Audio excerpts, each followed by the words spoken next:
Quelles sont tes racines et tes fondations? Mes racines, j'ai des origines espagnoles, une famille espagnole et j'ai de la famille en Suisse aussi.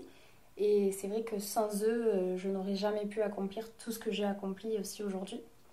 J'ai aussi mon mari qui me soutient énormément, qui prend une énorme place dans ma vie aujourd'hui et qui a été là aussi parce que des fois quand on n'est pas soutenu, la famille c'est bien mais c'est vrai que son conjoint c'est encore mieux des fois quand on veut atteindre ses objectifs et lui il me soutient au quotidien. Donc c'est vrai que c'est grâce aussi à lui beaucoup tout ça. Comment s'appelle ton homme? Benjamin. Donc tes origines espagnoles, ça remonte à loin? Non, ma mère. Ma mère ses parents sont nés en Espagne. Donc du coup ils ont vécu en Espagne et après ils ont dû avec la guerre des Espagnols, ils ont dû venir en France. Et du coup ma mère a vécu à Sète avec ses sœurs, ses frères et sœurs. Et j'ai toujours vécu à Sète et j'ai rencontré un Mézois.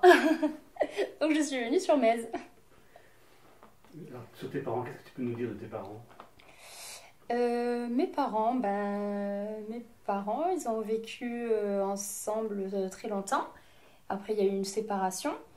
Ma mère vit toujours par ici et mon père est allé rejoindre toute ma famille en Suisse. Donc, du coup, ils sont un peu partagés, mais il revient bientôt parmi nous. Il fait son retour ici. Donc, voilà. Est-ce que ton père est suisse? Non, mon père est d'origine aussi sétois, mais par le biais d'opportunités par rapport au travail, sa sœur est partie vivre en Suisse et petit à petit la famille a suivi et le dernier c'était mon père.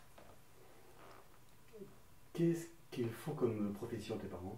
Alors, ma mère est secrétaire médicale depuis des années et mon père il était chauffeur poids lourd et quand il est parti en Suisse, après il est devenu directeur général du service technique d'une clinique. Pardon. Quand tu dis qu'il va revenir, c'est parce que c'est professionnellement ou c'est familialement? Les deux. Les deux, ça va surtout familialement parce que maintenant que j'ai eu mon fils, bah forcément il grandit et je pense qu'il ressent maintenant un manque. Donc du coup, malgré que nous on y soit, bon, on y aille beaucoup en Suisse, mais c'est vrai que c'est pas pareil. Là on peut se voir plus facilement s'il est par ici. Et il s'entend merveilleusement bien avec mon conjoint, encore plus que moi. Donc du coup, non, c'est vrai que tout ça lui manque. Toute cette vie aussi qu'on a dans le sud, mine de rien, on se rend pas compte, mais par rapport à la Suisse, c'est complètement différent. Donc la mentalité d'ici lui manque aussi. Donc il revient bientôt. Quand tu parlais d'une séparation, tu parlais d'une séparation de couple? Oui, oui, c'est ça. Il y a pas 10 ans, pile. Est-ce que tu peux nous raconter un moment charnière de ta vie qui t'a profondément transformé? La séparation de mes parents. Ouais, ça a été ça le plus compliqué parce que c'est vrai que quand on est une enfant, on n'imagine pas que nos parents puissent se séparer. Et c'est vrai que ça a été une séparation assez compliquée. Donc j'ai moi pris le rôle de mes parents, on va dire, et eux ont fait ce qu'ils avaient à faire. Mais oui, ça a été ça qui m'a un peu chamboulée. Oui. Tu avais quel âge? J'avais 15 ans. Donc c'est l'âge où on comprend les choses en plus. Je pense que il n'y a pas de séparation plus facile que d'autres, hein, mais je pense que quand on est plus jeune, on peut le comprendre plus facilement en tant qu'enfant que quand on a 15-16 ans. C'est vrai qu'on se rend compte de la méchanceté que peut avoir une personne ou de la jalousie. C'est vrai que ouais, ça a été un peu compliqué. Tu me dis que tu as pris le rôle de tes parents, ça veut dire quoi? Ça veut dire que c'était compliqué. Mais j'ai beaucoup défendu ma mère, j'ai calmé mon père, j'étais entre deux en fait. Quand un avait quelque chose à dire à l'autre, c'était moi la messagère. Voilà, j'ai géré un peu leur vie à tous les deux et tout en gérant la mienne. Donc si je comprends bien, tu as dû faire le tampon et tu as dû être la médiatrice entre tes parents. C'est ça, exactement, oui. Pendant quelques années. Comment t'as fait nourrir cette expérience? J'ai vu des choses et j'ai été en rapport avec des choses que je n'aurais pas dû être à mon âge. Donc ça m'a fait beaucoup évoluer. J'ai dû gérer des situations d'adultes alors que j'avais que 15 ans et j'aurais peut-être dû pas voir des choses que j'ai vues. Et c'est ça qui m'ont fait mûrir sur la vie de tous les jours et qui m'ont ouvert les yeux sur beaucoup de choses. Et c'est ce qui font que je suis aujourd'hui. Quelle incidence ça peut avoir sur toi pour la suite? Ben finalement, il n'y a pas eu tant d'incidence que ça. J'ai passé 3-4 années très compliquées, mais finalement, il n'y a pas eu trop d'incidence. Je suis pas tombée dans la délinquance, j'ai pas fait n'importe quoi. Alors oui, je sortais faire la fête, mais j'étais raisonnable, je n'ai pas n'importe où avec n'importe qui. J'ai quand même gardé la tête sur les épaules et ça a été. Finalement, il n'y a pas eu tellement d'incidence. La seule incidence qu'il y a pu avoir, c'est vraiment que je n'espère pas reproduire le même schéma. C'est tout. On se remet complètement en question quand il se passe quelque chose comme ça, même en tant qu'enfant, on se dit est-ce que c'est à cause de moi que mes parents se séparent, est-ce que c'est à cause de ce que j'ai fait, enfin, c'est vrai que même à 15 ans, on a l'âge un peu con, donc on se dit peut-être que j'ai fait des choses qu'il fallait pas, à l'école c'était pas le top niveau discipline, donc peut-être c'était à cause de ça, on se remet en question, et finalement on se rend compte que c'est pas à cause de nous, donc ça m'a détruit dans le sens où j'ai perdu mes parents ensemble et que mon père du coup est parti vivre en Suisse. Bon, j'étais d'accord, il m'a quand même demandé tout ça, j'étais d'accord qu'il parte, mais voilà, ça a été le côté familial et c'est peut-être pour ça que j'avais autant envie de reformer une famille moi de mon côté, d'avoir un enfant, de vite retrouver tout ça et ce confort familial que j'avais perdu à 15 ans. Parce que j'ai une part en moi où je vois les choses négatives. Je suis très positive dans ma vie, mais dès que ça touche ma vie personnelle, je suis négative. J'arrive pas à... Alors, est-ce que c'est lié ou pas, je sais pas. Mais oui, et du coup j'ai des soucis maintenant. Par exemple, la nuit, je fais des grosses angoisses de nuit.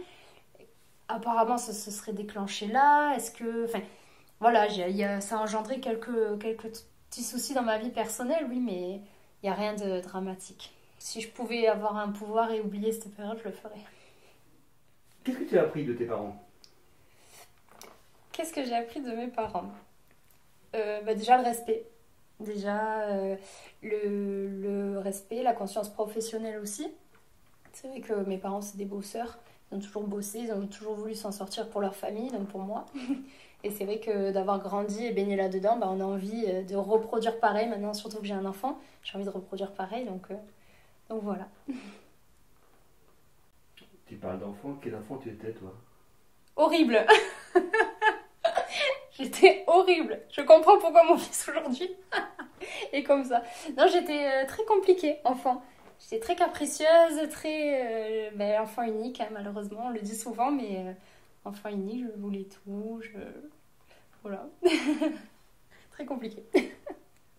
Est-ce que ce manque de frères et sœurs, ça a une incidence sur ta vie? Je pense, oui. Je pense parce que je l'ai demandé plusieurs fois à mes parents. Après, j'ai 3 cousins avec qui on est vraiment liés. On est vraiment comme si on était des frères et sœurs. Nos parents ont toujours fait tout pour qu'on soit comme ça. Mais je pense, oui, que le fait d'avoir été fille unique m'a un petit peu manqué dans ma vie de tous les jours. D'avoir un repère. On dit souvent quand on a un frère ou une sœur, on a un repère aussi que les enfants uniques ne comprennent pas. Donc du coup, c'est vrai. Je pense que c'est vrai. Tu sais pourquoi tu étais fille unique? Oui, je le sais. J'étais tellement pénible qu'ils n'en ont pas voulu un autre. C'est pour ça.